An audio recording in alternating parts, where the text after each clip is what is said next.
Hello friends, Nari Shakti is the essence which needs to be promulgated, and the government's tagline is also Beti Bachao, Beti Padhao, and also Sabka Saath, Sabka Vikas. So, सबका विकास तभी हो सकता है अगर there is no gender equality. If men and women move forward together.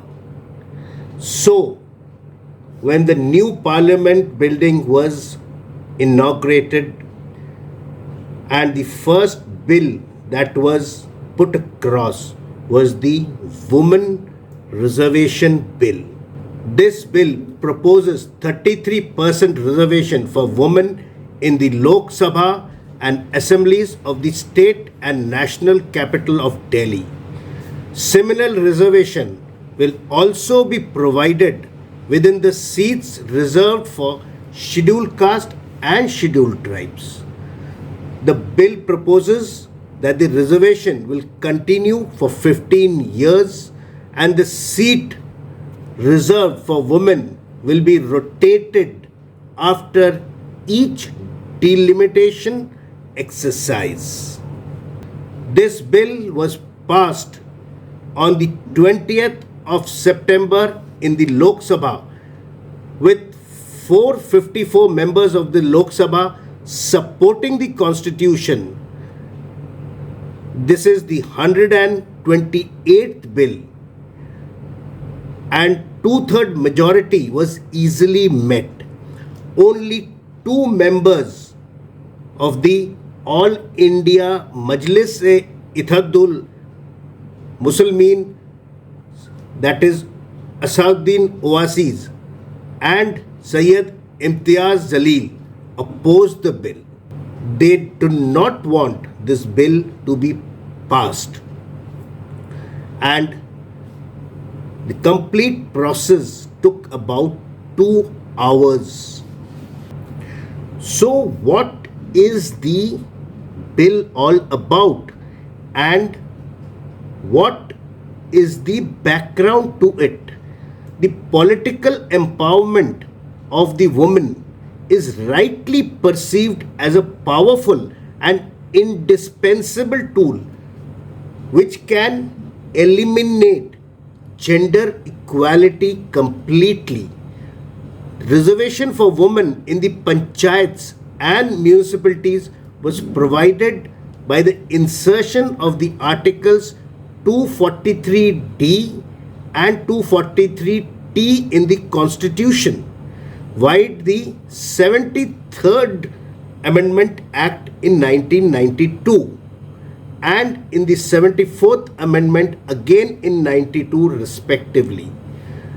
The next step towards this direction was the introduction of the Constitution Bill, that is the 81st Amendment in 96 in the 11th Lok Sabha on 12th September 1996, which sought to reserve not less than 1/3 of the total number of seats filled by direct election in the House of the People in the Legislative Assembly of the states for women.